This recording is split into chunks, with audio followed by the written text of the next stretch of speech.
Welcome, dear investors.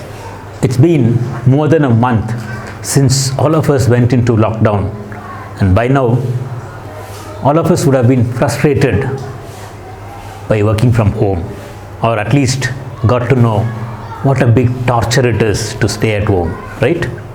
In the last 1 month, we had continuous flow of news, and most of it was negative. Negative for the whole world. And for the investors, it brought a lot of worries and concerns as their investments started melting. I thought, let me share some of my thoughts on few of important issues that struck the world in the last 1 month. Among them, some that were really historic, which we wouldn't have experienced in our lifetime, not only in our lifetime, even in our past generations' lifetime. First one, getting paid when you go to buy a commodity, buy a product for that matter. A couple of funds, very good funds, closing down abruptly.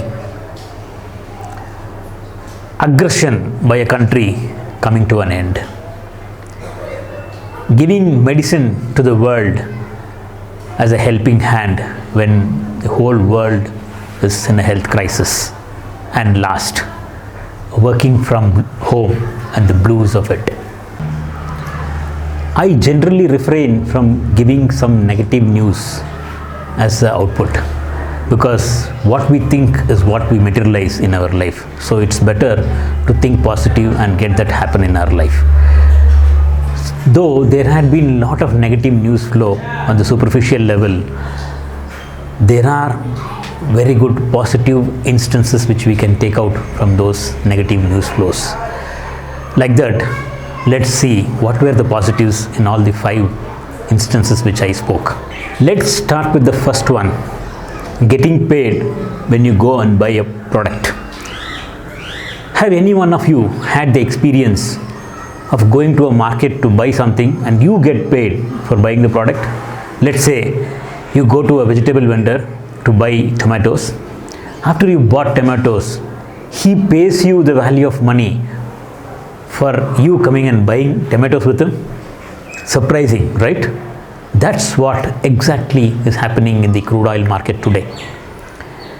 In this picture, can you see the red dots across all the continents? Those are the crude oil tankers which are being stranded on the high seas carrying crude oil.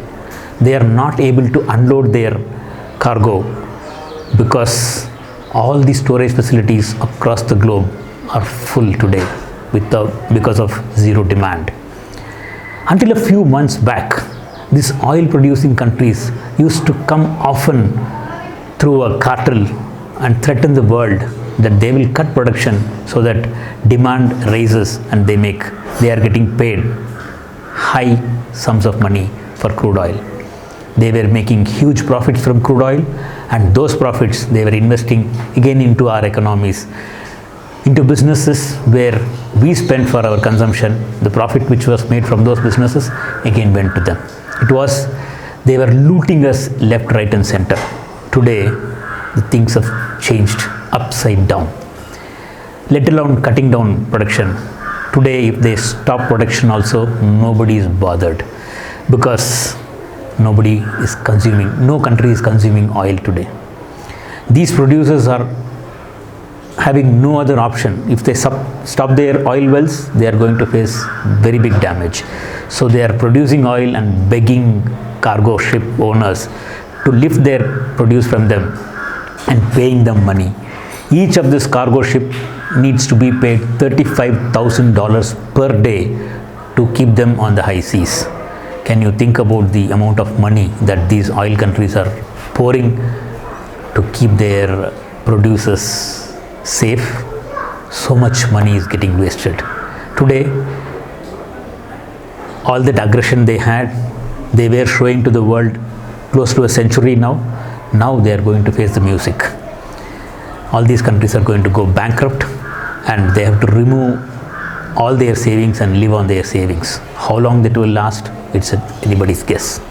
Top quality mutual funds getting closed all of a sudden. Franklin India Mutual Fund has closed 6 of their debt funds, very prominent debt funds, which were having about 30,000 crores of AUM in it. It was a surprise to the investment world. Again, a cause of aggression. Franklin, all these funds which got closed down, all the debt funds, so nowhere it is impacting the equity funds, it's all debt funds. These funds were having huge returns because they were carrying very high risk portfolio in their assets, and they were boasting of big returns. Today they got jittery because there is an expectation that there is going to be huge default in repayments from corporates, and the credit ratings of all these corporates will be downgraded. When that happens, it is going to be having a catastrophic effect on the fund's performance. So to preempt such a kind of disaster, this fund house has decided to close down their funds, and this would mean the investors would have to wait between 1 to 6 years to get back their money, and that will come in tranches. This was an unfortunate condition for such a big name to have taken this decision. Next, the third news, giving a helping hand to the world which is crying through health issues. India gives a medicine to the world to save from the pandemic. The other day, there was a very prominent fund manager who gave a beautiful thought.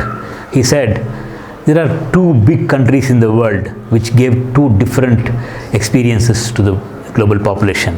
One gave a pain through a virus, the other gave a medicine to take care of that pain. By now you would have guessed which are those 2 nations. When we get help from somebody at a time when we are in distress, generally what happens? We show so much of gratitude and thankfulness to that person, right? Let's say you are in deep debt and have gone into a big worry situation. Suddenly, your neighbor comes to your house, sits across, spends time with you, listening to your problem, and in the end, gives you a small help, a monetary help to take care of your problem. Just run the situation in your mind. Experience it. How do you feel? You will be full of thankfulness to that person, right? That small money which he gave would not have helped you to solve your debt issue, while you for sure know that with confidence that there is somebody who is there for you to help if you are into some problems. That is what happened to the world when India provided the medicine for the COVID pandemic. Hydrochloroquine medicine, which eventually happened to take care of the health virus issue. Of course, it is not going to be a cure, it is only a stopgap. It's going to just take care of it, and which is a big relief for the people. This was a very big help the world got from India, and for this we are going to get thanked for a long time. The immediate effect of giving this medicine to the world, all the US FDA regulations that were put on our pharma businesses was removed, and today Indian pharma companies will be doing business across the globe, getting tons and tons of money. It's a huge opportunity that is open for the India's pharma businesses. And fourth one, end of aggressive supremacy. China's status of being the world's manufacturing hub has come to an end. Of course, it will not shut down overnight, while it has begun its decline for sure. Everyone in this world today will think twice when they go and buy a product. Even you, for that matter, if you go to the market to buy something and you see the tag made in China, you will immediately think to find an alternative product that is not made in China, right? I think I'm connecting with you. Yes, my dear friends, this is the thought today across the world. global economy is thinking of having an alternative supplier, have multiple manufacturers and not be dependent on one country to supply their products. And that too a country like China, which is an aggressive country. Already countries like Germany and Japan have decided to fund their corporates to help them relocate their facilities from China. The next manufacturing hubs or centers of manufacturing will be countries like Indonesia, Thailand, Vietnam, Philippines, Sri Lanka and India. In this, India has an upper hand because today world knows that India is not a predator, it is a supporter. So global manufacturing is going to come to India. In my understanding, this COVID-19 is a blessing in disguise for India. It's my personal opinion. I had talked about this thought with a lot of my friends and clients. In fact, they differ on their views with all due respects to their opinions, because I am not confronting on their thoughts. It's because world has gone into a kind of Stockholm syndrome, which means we have accepted the aggression of Chinese manufacturing so much that mind doesn't believe that something else can exist. Next 10 years is going to be for India, and this epidemic is a gift to our country. And the last point, the fifth point that we are going to talk today is the magic of working from home. Again, one more big change that the world got to know: businesses can continue even without offices. This brought a wide range of fake belief in the minds of the IT population that no more offices will be required and the whole industry will work from home.